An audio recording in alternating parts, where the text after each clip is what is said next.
everybody is doing okay today and have had a pretty decent day. Let's get rid of Corbyn for the time being. You guys can see the background, so you know we're going to hop across the pond.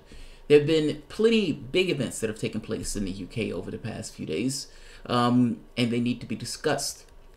This is going to be one of my fastest videos because Mrs. Thomas is not feeling well, and I'm going to take Mrs. Thomas to the doctors. But I have 10 minutes. I'm going to make this work in 10 minutes. You can time me starting now. So why am I going to the UK today? So several events have taken place in the UK.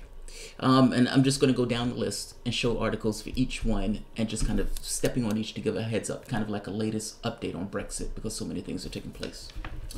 So first, the Prime Minister was supposed to be compelled to come back to the Parliament in order to give a statement, essentially progress. What have you done for us lately? Where are you on this whole Brexit negotiation thing? I mean, after all, you're supposed to be negotiating, getting rid of the backstop and a withdrawal agreement because you believe that that's the only way to get that bill through Parliament. Despite the fact that the bill was killed, or the bill failed to make it through Parliament the last vote that came up. And the whole point of that vote was to give this kind of resolute mandate that she could get the vote through Parliament. Well, that failed because Brexiteers believed that no deal was being ruled out. So the question becomes, does Theresa May have any particular path to get a bill through Parliament? And at this point, it looks like the answer is maybe, depending on how hard she leans on the no-deal Brexit stuff and how resolute the Brexiteers are on that. There's no majority for no-deal Brexit, but it's hard to see a majority for a deal in this case, in both cases, meaning it looks bad in either way. But there is progress on this, believe it or not. So the first point.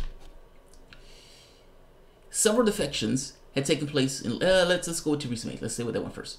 So Theresa May comes to Parliament and she wants the meaningful vote to be moved to March 12th.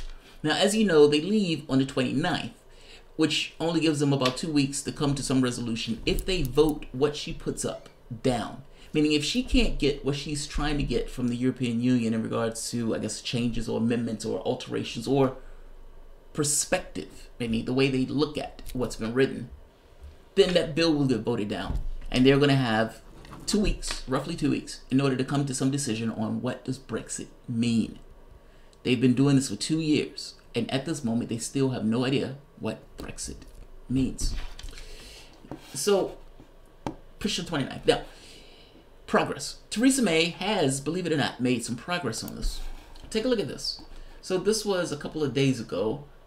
Theresa May asked potential route out of negotiation deadlock with Brussels.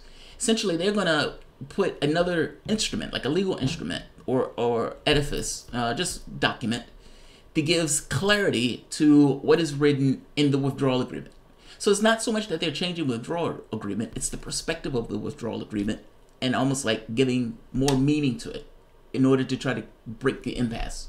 Let me read it just so I can explain it, because it sounds a little weird, but it kind of makes sense. You have one document to kind of interpret or explain the other document in order to put somewhat of a door or bar on the door in regards to how long the UK will be attached to the European Union, which is kind of the sticking point of the negotiations at this point.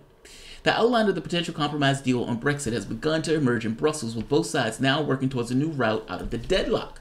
The European Union diplomats confirmed that they were looking at a new kind of legal instrument to sit alongside the existing withdrawal agreement, giving clarity over the temporary nature of the Irish backstop so hated by the Tory backbenchers.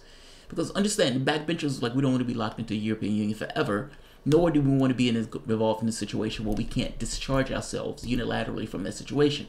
Meaning we're not children, we don't want to have to get Brussels and somebody else's permission for us to pull out of a particular agreement. There were meetings with the UK Attorney General Geoffrey Cox, who has already done the groundwork on similar instruments before heading to Brussels for meetings alongside Brexit Secretary Stephen Barclay.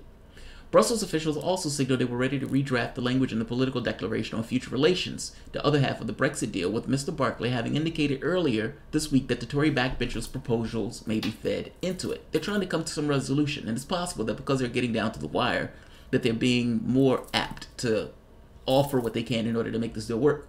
The EU Commission President Jean-Claude Juncker also poured water on the hopes of a strong progress when he said he's not very optimistic that a no-deal Brexit can be avoided. I mean, because let's be honest, they only have like a couple of weeks to do something that they've been doing for 2 years. The Independent reported earlier this week that Mr. Cox had prepared draft proposals for a legally binding codicil, which would be attached to the existing withdrawal agreement, offering additional clarity as to the temporary nature of the backstop. The EU diplomats confirmed on Thursday that both sides were now moving towards some kind of legal instrument separate from the main agreement. They're trying to find a way around it. So what this boils down to is, think you have an agreement. Juncker said that they would add more clarity to it, but they wouldn't necessarily change the withdrawal agreement. When he said that, I kind of made the point that the reason he's probably saying it is because they may give her an interpretation of it while not necessarily changing the language. This, as it gets closer and closer to the deadline, both sides starts pushing in order to give what they finally were willing to give in order to try to make the deal work.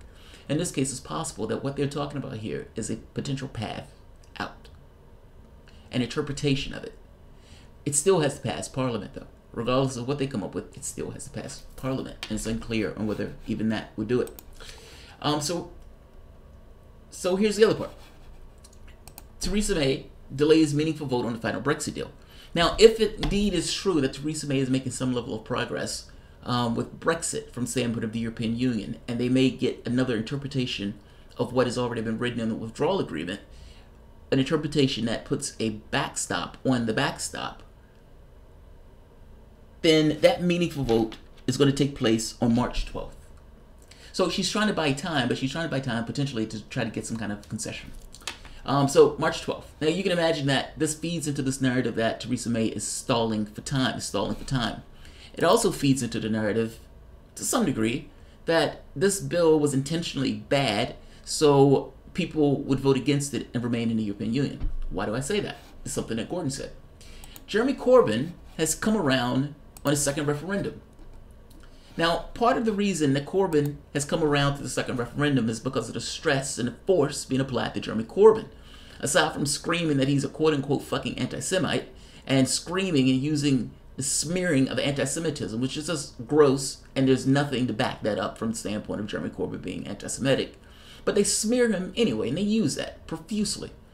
Many of the people who were part of the Israeli lobby on this and were against Corbyn because Corbyn is so is open to assist and work with Palestinians, jumped into another party. Two reasons that they gave were anti-Semitism, which is just Corbyn supports Palestinians, and Brexit, that Corbyn wouldn't back a second referendum. This apparently put the fear of God in Jeremy Corbyn because 7 members left the party. Not to mention several members, I think it was like 3 or 4 members from the Tory party, jumped into this new independent party that's not really a party yet. They don't necessarily have a platform, if I'm understanding it, but they tend to be on board for wanting to stay from the standpoint of Brexit. Corbyn was bothered by this because regardless of what he says, it's pulling numbers from his camp. And Corbyn, responding to this, is now, at least starting today as far as I can tell, open to the idea of a second referendum if it avoids a no-deal Brexit. Meaning if it gets a situation where the Prime Minister deal gets voted down and it's between the Prime Minister deal and no-deal Brexit, then Jeremy Corbyn is open to backing the second referendum. And in backing the separate referendum, he will vote to remain. This gives more credence to stuff like Gordon DeMack when Gordon says, look, they tried to make this bill intentionally bad so nobody will vote for the deal. Maybe there's more credibility to that at this point, because it's very possible that despite those people having voting to remain, if they're voting to leave, the major party is now open to remaining. One of the major parties is open to remaining, and Jeremy Corbyn is now putting that out. The Prime Minister herself gave a speech in which she kind of laid out this idea that she's open to an extension if it's between a no-deal Brexit. Meaning, if her deal gets voted down and it looks like it's going to be a no-deal Brexit, she's opening to extending, I think she said for like 3 months. I could be wrong, but I think she said 3 months. In regards to delaying until they get to the point where they can come to some resolution of a deal. So, that's essentially what has been taking place in the UK. All of the articles are at the bottom. Let me see, there's a Streamlabs, I believe. Give me 1 second. And breaking news. Speaker of the House, Atlantis, Nancy Pelosi, to consider a 2045 attempt to contact aliens to request assistance in preventing climate change. Nancy Pelosi will be, God, she will be like 1,000 years old at that point. All right, I'm going to end this because my wife is going to be very cross with me if I don't. If you guys enjoy the content, please feel free to share, like, subscribe. You can always support through PayPal or Patreon.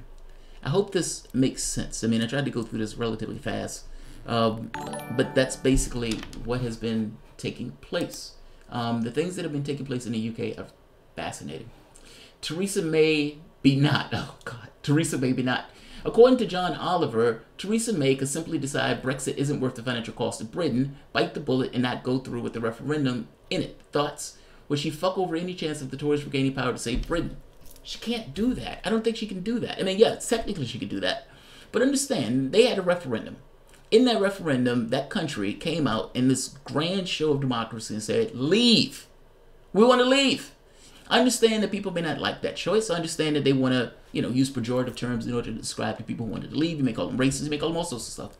The fact of the matter is they had an election, and in that referendum, they said that we wanted to leave. What does it mean when a country ignores the will of the population? Now, they've worn the population down over the course of the last 2 years, and they may come with a different choice, but the different choice is because they wore them down, and this was so badly done that the public is just sick of it.